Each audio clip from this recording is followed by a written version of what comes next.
Welcome to DU Digimon. Hello and welcome to DU Digimon and welcome to another deck profile. If you like this sort of content, please make sure to like the video, subscribe to the channel and ding that notification bell so you're not missing out on any of the latest content. So, you want to play Cyber Sleuth, but you don't want to play Hoodie. Well, an entire set came out before BT23 that had all of that stuff in it, so we could expand upon it, we could do stuff with it, we could go for it. And the reason why it's in the forefront of my brain is for the longest time I've been trying to make this work in front of you, which is a Leopardmon inspired CS list. This is an updated version compared to one which I shared a little while ago, and it still needs some cooking. I do like it, it's pretty fun, it just needs a little bit more refinement. But I thought to myself, whilst I'm kind of putting this on the back burner and thinking, taking a break so I can think about it later, and then obviously come back to it because I always come back to things that I leave till later. I then thought to myself, well, hang on a second. Instead of trying to make this list kind of unnecessarily green, and even then I think it's slightly wrong because I don't see any Chrome memory boost in this, and I was definitely playing Chrome memory boost in this at one point. I then thought to myself, well, hang on. Cyber Sleuth just exists as a deck. Let's do that. So we're going to take a look at that now. And this is what I'm currently rocking for Cyber Sleuth. So you can, as you can see, very different, very similar in certain places. Let's get into the card by card. Starting with the BT22 Wanyamon. I still love this egg. I even tried this egg in Hoodie Loop in the original profile that we did. And I do actually kind of like it in that, I'll be honest. I think it's quite cool. It's not as good for the consistency, granted. And I think the more you stray away from the loop, the less it's going to be, useful to you. So ultimately it's not that great for Hoodie, but for this, perfect. It is the perfect egg. There is no better egg for the classic CS deck than the classic CS Wanyamon egg. And it's a lovely reference to the game. I love it. Essentially what it does is when the effect places CS trait Digimon cards in this Digimon's Digivolution cards, it may Digivolve into a CS trait Digimon card in the hand with the Digivolution cost reduced by 1. Which, depending on what you've got underneath you when you've done that main effect, you might be doing it for completely free, or you might have gained a memory whilst you were doing it, so it might as well have been for free, so it's a pretty cool egg and I do love it. And of course the way we put stuff underneath it is of course with the rookies, and we are playing Palmon, which is the best one. When in effect place Digimon cards with the CS trait in the Digimon Digivolution cards gain 1 memory, and then main effect, which all of these rookies share, is by placing the CS trait Digimon's top stat card as its bottom Digivolution card, draw 1. We've also got the Terriermon. I have considered putting the Gargomon instead, but actually I do quite like the fact we've got multiple layers of Tamer playing in this, so I did go for this one. Basically the way it does do a Tamer playing thing is just like with Palmon. When something tucks underneath it, it triggers its effect, and the effect is when effects place Digimon cards with the CS trait in this Digimon's Digivolution cards, if you have 1 or fewer Tamers, you may play 1 Tamer card with the CS trait from your hand without paying the cost. So really, really nice. Then we've got the Hoodie Tentomon. Yes, I did manage to sneak in a Hoodie card into this. Yeah. And the reason I did that was just as a simple way of kind of reducing cost. What's quite nice is we do have ways of playing this out, and so we can kind of use it to build a secondary stack for a little bit cheaper, using this. Because it essentially is when this Digimon would Digivolve into Digimon card with the CS trait, reduce Digivolution cost by 1. We can also do the when attacking effect, but we're not really playing enough Hoodie stuff to really take advantage of it, so I'm not going to cover it. It's just here for that cost 1 reduction, which is why we've got it here at 2 copies. Next we've got Sistermon Blanc, and I really like this Sistermon Blanc. I've kind of channeling my inner Beardy Dan from our channel, because he is I feel like if he could sneak a Sistermon engine into a list, he'll just do it. He will. It doesn't matter what list it is, he'll do it if he can. And on play with this one is you add your top security card to the hand, then recovery +1. So which is really nice because we now have a way of actually getting a little bit of recovery. Granted, we do add the top security card to our hand as well, but there is that. Then your turn, when this Digimon suspends, one of your other Digimon may Digivolve into a Digimon card with Huckmon in its name, or the Raw Knight or CS trait in the hand, or trash with the Digivolution cost reduced by 1. So even if you've got something in the trash, you can then Digivolve up so long as you suspend it, and of course you can suspend this through a couple of different means, or rather one in particular in this list. Next, going on to level 4s, we've got 4 copies of the GoldNumemon, still very much the core of the classic CS engine.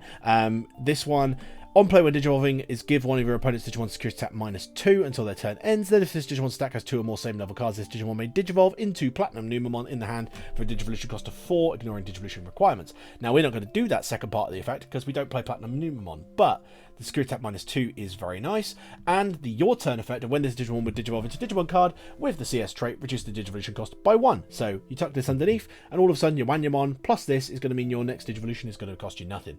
Then we've got 2 copies of Togemon.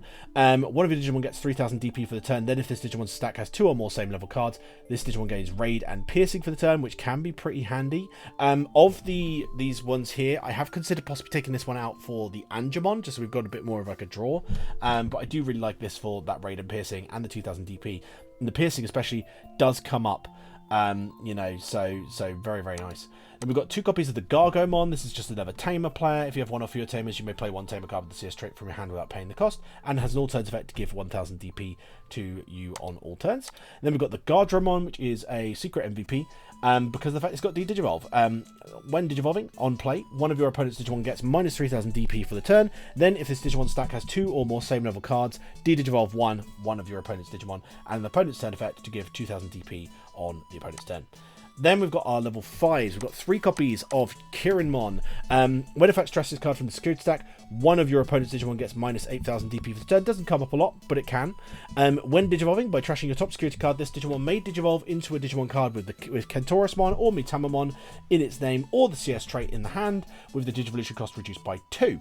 So if you've got the GoldNumemon underneath you and you haven't used that reduction effect yet, you can actually Digivolve up for free using that effect, which is very nice.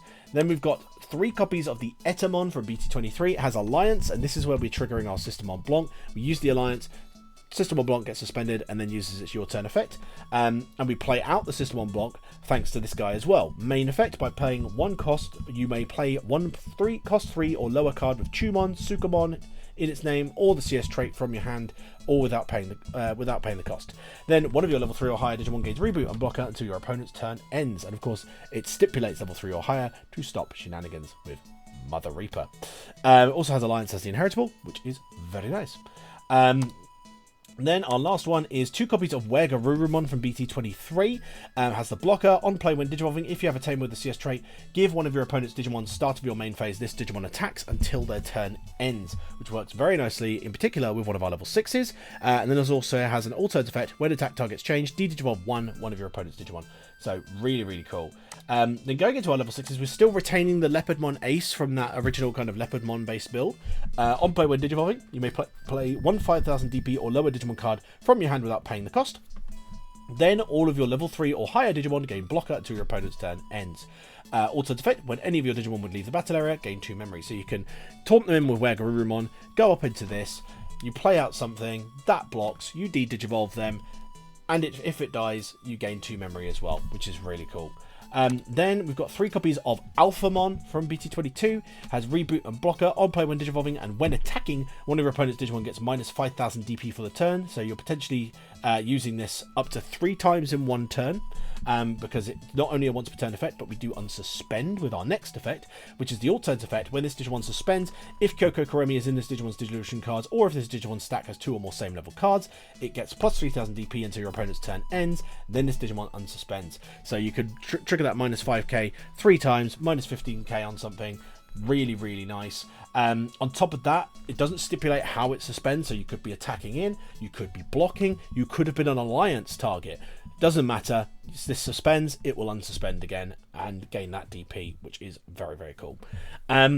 Next, we go on to Dianamon, which is our last level 6.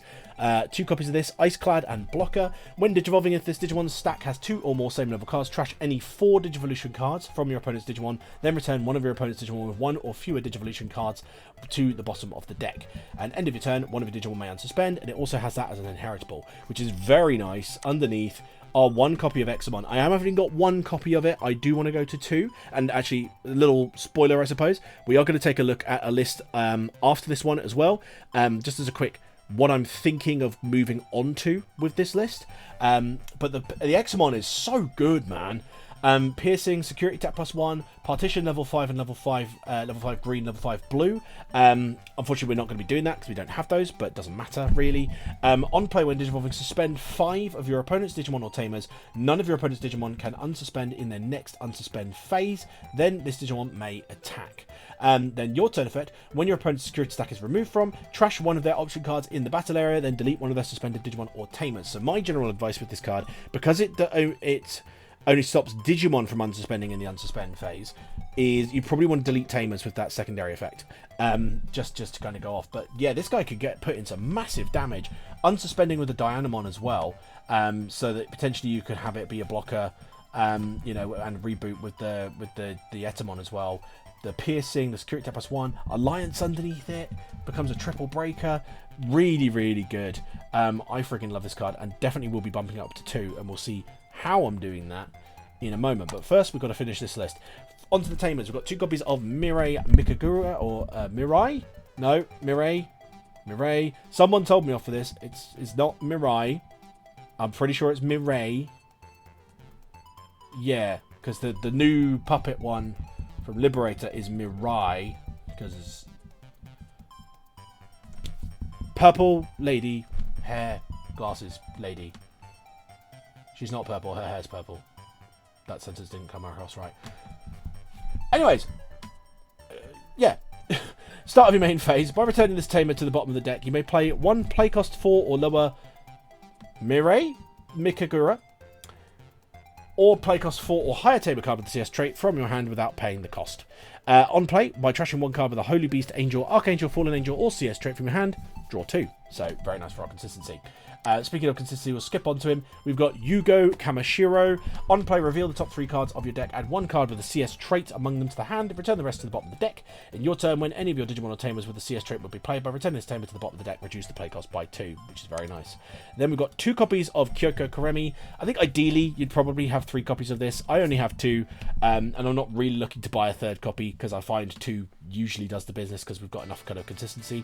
But you know, if you wanted to go to 3, absolutely go for it. Start of your turn, if you have 2 or less memory, set it to 3. And all turns, when any of your level 4 or higher CS trait Digimon are deleted, by suspending this Tamer, return 1 CS trait Digimon card from your trash to the hand. And then your turn effect, when this Tamer, unsuspends, if you don't have Alphamon, this Tamer may Digivolve into Alphamon in the hand with the Digivolution cost reduced by 2, which is something I didn't cover, is that the Alphamon does essentially have a hybrid kind of mechanic. Which, funny enough, back when we did predictions on what BT22 would be like, we actually predicted that, which was really cool. Though, to be fair, if you played the game, it's kind of obvious it was going to do that, but, you know, yeah, I still can pretend I was clever. You know, but yeah, this can Digivolve on top of Kyoko for 5. If there are 3 or fewer security cards, so do bear in mind you've still got to meet the stipulation with the 3 or fewer security cards. But at the very least, if you unsuspend with Kyoko, you're doing it for 3 cost rather than 5, which means this sets you to 3 already. You can just go do it straight away with no real repercussion. Then we've got 4 copies of the Ami Aiba. Start with main phase. If your opponent has a Digimon, gain 1 memory. Then, when any of your Digimon Digivolve into a Digimon card with the CS trait, if it has a Digivolution card with the same level as the Digivolved Digimon, by suspending this Tamer, that Digimon may Digivolve into a Digimon card with the CS trait in the hand without paying the cost. Digimon. Yeah, Ami is the heart and soul of this deck. I did consider playing, I think it's is it Takuya? Takumi, isn't it? Not you. No. Is it Takuya? Tak. I saw him. I saw Takumi. Is it Takumi? Takumi, yes, it's Takumi. I did consider playing this guy, and I have got a couple on the way to try it out. But I just found space was really not allowing it, really. I think maybe you could still do it, potentially, but I think in general most people have shied away from it because this list was always kind of a glass cannon, let's do loads of checks deck anyway. So having the protection effect wasn't always something we yearned for, but it's still something I want to try out. So I've got a couple of copies on the way, just to give it a go. But for the moment, it's not in the list. Then the last part of the list is just 2 copies of the Kuremi Detective Agency. Just beat our memory boost.